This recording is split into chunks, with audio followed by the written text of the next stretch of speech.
Hello and welcome everybody to another video. So yesterday I finally received update 2018-48.1, and before we take it on the road, let me show you something that has already changed in the interface. And I'm not sure if I can take credit for it, but it is something that I mentioned before, and it is something that Tesla has changed now. So let's have a look at the pin to drive option.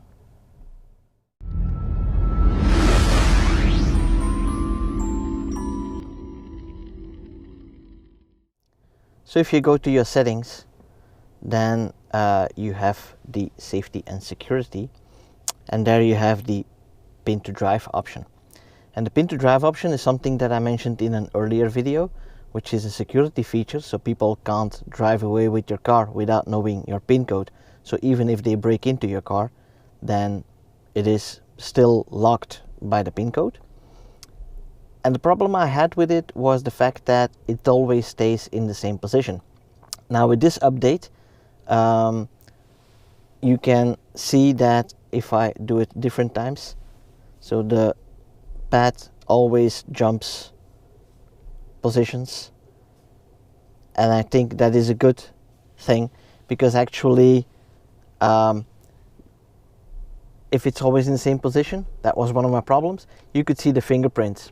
Right? And then it makes it easier to detect the PIN code for that. So this is something they changed already. So as said, I'm not sure if I can take the credit for this, but I really like the fact that they did it.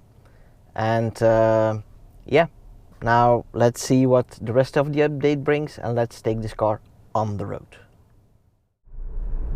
We're coming up on that hill section here. I've had cases where it would try to turn off here, but now it seems to go dead straight. Yep, so that's good. Let's accelerate and see what the car does at the top of the hill. I'm not expecting anything here, but let's check it anyway. So here we are. Yeah. So hilltops, that has been stable for the past half year, I think. Here the line disappears. You see the lines on the dash change a little bit. The car goes a little bit to the left. Oh, and that remark there, to exercise pressure, that is a new design. So that is also something that has changed slightly. But yeah, besides that, the car is still going straight on these hilltops, so no issues there. Second part here, the small intersection where the lines make funky moves here. Let's see what it does. Going a little bit to the left before that, but nothing to be alarmed about. So that's good. Oh yeah, and also something that I noticed in the design is if I just disable here, I can drive 70. If I go over 70, it used to just become bigger, the speed sign on the dash. Now it is kind of like flashing, more or less. So it's bigger, smaller, bigger, smaller. That's a little change in the design as well. So if we go past that, it is changing ever so slightly to get your attention even better. Coming up on the S-curve, where it's always tricky, and let's hope this update brings us some good news, because the last few updates haven't been quite good in this situation. So let's see what we can do here, or what the car can do. Yeah, it is braking, it is keeping it within the lines, then back going to the center line, and here it takes the inside of the turn. So the left turns, there it goes on the inside, and the right turns, it seems to take a little bit on the outside. So he has a bias towards the left side of the lane, it seems. But although it's still not trustworthy to do it there and to let AutoPilot handle this, it is improved over the last one, I believe. I do feel a little bit more comfortable with it, not enough to let it handle it on a daily basis, but for my testing purposes, I feel that there's an improvement in that S-curve. Okay, time to test the auto lane change again. So going left, takes about half a second before it decides, and then it accelerates, which is good, but that's on that specific part. Here, yeah, the same here. It does display the car with the trailer as a separate thing. So let's see here. Yeah, it does display it as two cars, but that's understandable. There was a car in the back of that. So going back to the other lane, and then let's see what happens when we pass that truck, whether the image is still being split. So that truck is further forwards in the dash than it is here. It becomes a car and then the truck again.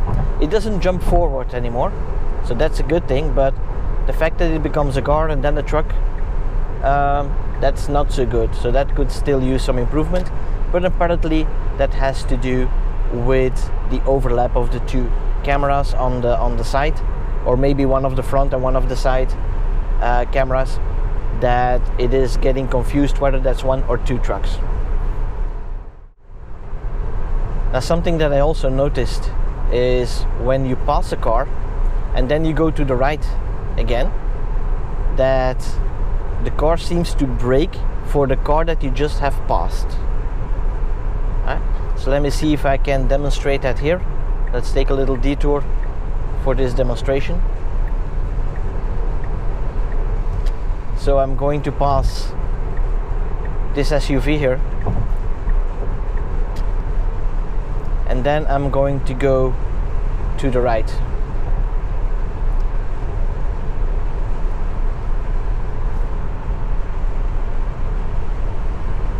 So here we go, slowing down again. So the car is still there. I've moved far enough in front, going to the right, and now it's slowing down a bit. Slowing down, and now it sees, oh, the car is not passing me, so I'm accelerating again. So the car, it is slowing down for the car that you are passing, and you're driving faster than that car. On the other hand, that is also a safety feature, because if the car on your right should be overtaking you from the right, then the car doesn't want to do the lane change. I've had cases where it actually started the lane change, and then a car came into view, and then it went back to my own lane. So let's see if I can try to mimic that here. So a car is coming from behind me. It is not willing to initiate the lane change until that car has cleared that lane. So that's a very good safety feature and a very good blind spot detection feature that is being automated as well. I really like that.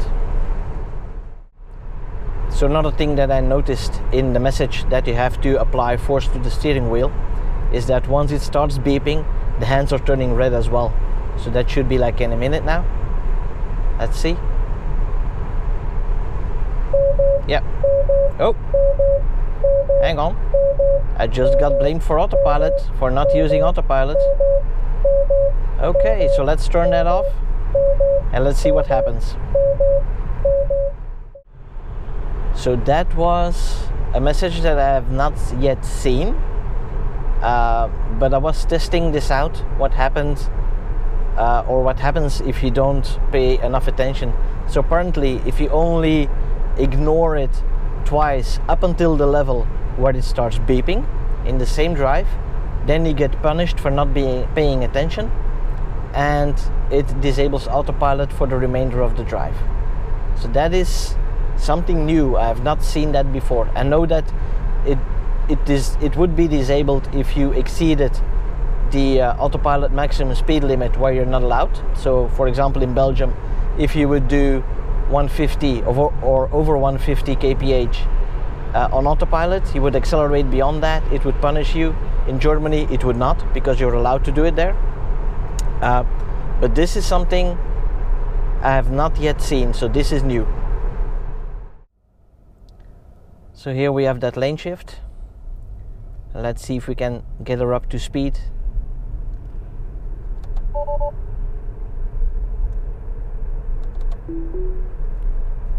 It's not full speed. Oh, but it is going towards the curb there, and that is something that I did not trust. And this is what I've noticed before as well. That is that the car tends to follow as straight as possible a line through the corners, I should say, or through the turn. But let's do that again, and let's hope we can do that at 70 kilometers an hour and see if we get the same effect. Okay, round 2, and let's hope I get a little bit more luckier now. Just leave some room. There's no car behind me at the moment, so I can accelerate up to the 70 kilometers an hour. Enable autopilot. Go to 70. Here we go. Let's see what it does. No, it's going straight to the curb. Maybe it will adjust at the very last minute, or maybe it will miss the curb by 1 centimeter, but I don't trust it at all to let it do its thing. So that is something that was fixed, that was really good, and now in the past 2 or 3 updates that has gotten worse again, unfortunately. Now I do have to say, I am coming from my last test was first version 9. I had the 46 update earlier this week, but I didn't have a chance to test it. Now I got the 48, so I wanted to jump straight to update 48 for this one. But yeah, unfortunately, that is something that still needs to be fixed. Okay, so time for another conclusion. What do I think of this update? Well, first of all, you have the S-curve, which has improved a little bit. It's still not good enough, but it has improved, and that's a good thing. But on the other hand, the tight left-right lane shift, that one is just going straight for the curb there, and that's not good. On the other hand, the automatic lane change feature has that safety built into it, that it uses the side cameras to detect oncoming traffic, and that's a very good safety feature. Like I said, I've had it happening that I am doing the lane change and some car was coming quicker than I thought, and then my car just moved over to the lane, waited until that car passed, and then it did the merge again. So I think that's really good, but I'm still going to do another test with it as we did like almost 2 years ago. So stay tuned for that one when we try to blind the car and see what it does then. On the other hand, there are some small changes on the interface as well, and I was quite surprised when I actually was given a big slap on the wrist for not paying attention to AutoPilot's messaging, basically 2 times in a row, and then it just said, well, you're not allowed to use AutoPilot anymore on this trip. So that's the first time I saw that one, and that's another level in the NAG system that we get to make sure that the driver is paying attention to the road and to the car, of course. Other than that, yeah, it is again a small improvement. Gradually we are getting there, but any improvement, I'll take it. I'm happy with it, and yeah, I mean, it's progress, and with each update we get some things that improve. Unfortunately, sometimes we get things that get worse, but in the end, it's still amazing what the car can already do, and I have faith in Tesla that it will continue to improve over time, and it will grow rapidly now with the next updates. So can't wait to get Navigate on Autopilot in Belgium here, so I can finally test it as well. with our very short exits as well, and see how it reacts there. As usual, if you like my videos, please like them and subscribe to the channel by using this button here. And don't forget to click that little bell icon so you don't miss out on any new videos. And for now, thanks for watching. See you guys next time. Bye bye. Oh, hang on.